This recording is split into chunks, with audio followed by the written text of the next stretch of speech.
المعركة فيها مئات الألوف من الجيش السوري وعشرات الألوف. Bashar Assad promising to prevail in Syria's civil war. Tough talk for Israel, too, after John McCain's secret visit with rebel forces inside Syria earlier this week. All that seemed to dim the prospects for peace talks, up the pressure on President Obama to consider military intervention.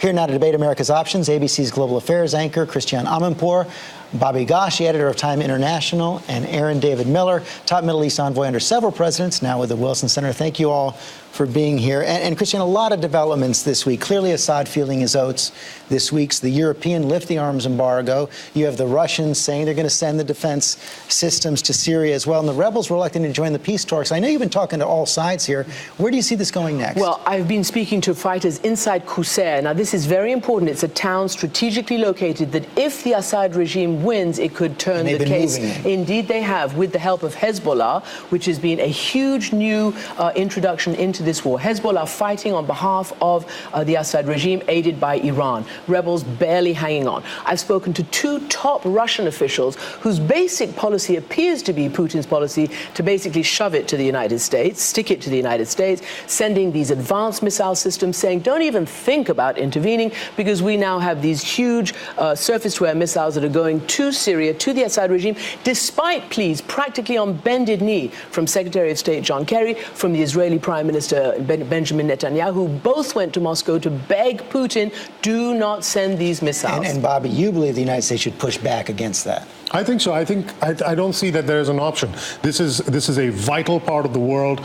American allies are sort of already being disrupted in the neighborhood by the events in Syria and by Russian and Iranian intervention. Pushing back against Iran, pushing back against Hezbollah is important. I don't think the United States can sit this one out. So what does that mean right now? What do you do? Well, what it means is arming and training important rebels and working with the countries that are willing to get involved. Turkey, Saudi, Jordan, Qatar, and beginning to empower the rebels to take the fight to Assad. If Assad is going to get large weapon systems from the Russians, yes, we can't give the rebels similar kinds of weapon systems, but that's not what it's going to take to win the war. Those weapon systems are not directed against the rebels. The rebels have shown that they can take territory with relatively little help.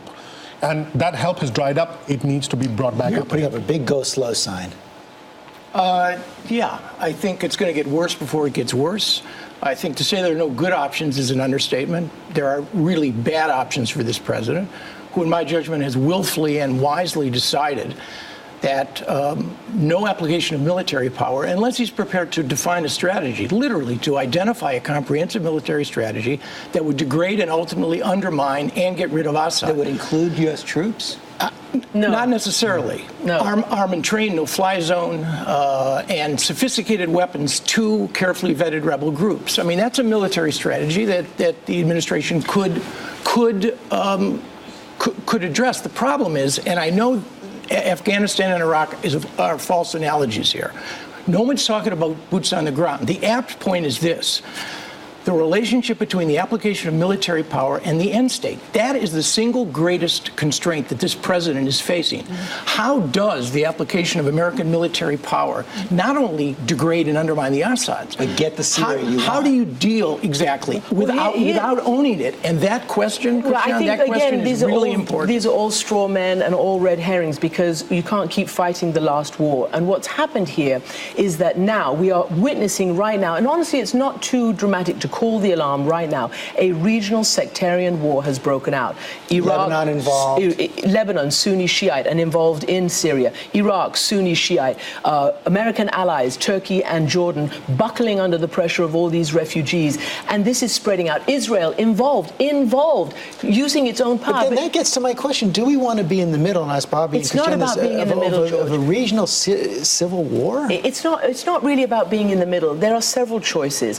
And from what my reporting has told me is that there are many people in the United States, the Obama administration, national security and defense organizations who want to see arm and train. The president doesn't want to do it, and you've articulated why. The president has vetoed, as you know already, former CIA Director Petraeus, former Defense Secretary Leon Panetta, former Secretary of State. Year, yeah. Yes, on precisely this thing, and people still want to do it. Arm and train. It's the only thing that you can do. And let's not pretend that the United States doesn't have skin in the game. We already do. All of our allies are involved.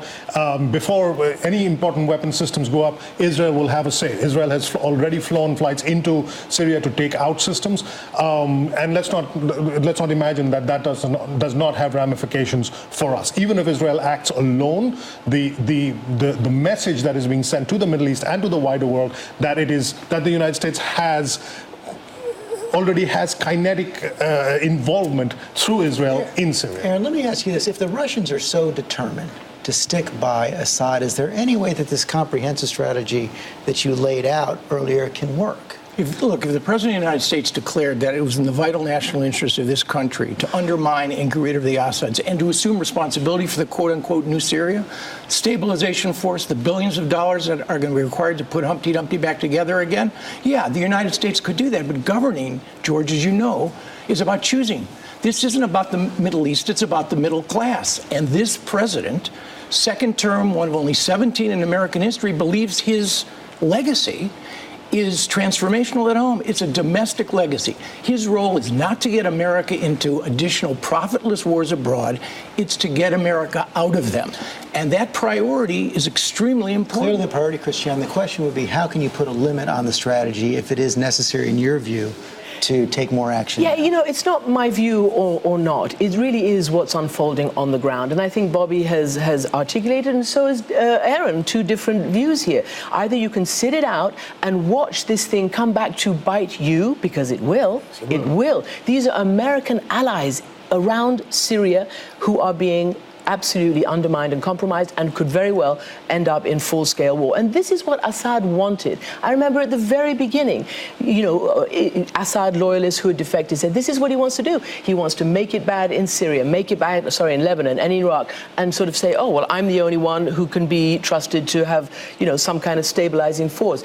And I think that, look, a year ago, former President Clinton, a year ago, when there were 10,000 dead in Syria, said that the longer we live this, the worse it will be and the more bad actors will come in. Now, 80,000 people dead. In 1 year, that is 70,000 people who've been killed. There is a huge humanitarian catastrophe unfolding in Syria beyond our eyes because we can't see it. And this is what's happening right now. And the bad actors are in there, both on the rebel side and on Assad's side, Hezbollah and Iran. Out of time. You get the last word. Well, this is not Iraq, and I think Aaron's right. The parallels should not be made exclusively with Iraq and Afghanistan. Another parallel which Christiane understands more than most people is the Balkans. We should look more closely at the Balkans and our experience there to understand what needs to be done in Syria. There, you had the Russians taking one side, you had genocide taking place within the country. Eventually, it took American NATO military involvement to get this right. Eventually, it will take that in Syria. Ultimately, it was successful. Fascinating discussion. Thank you all very much.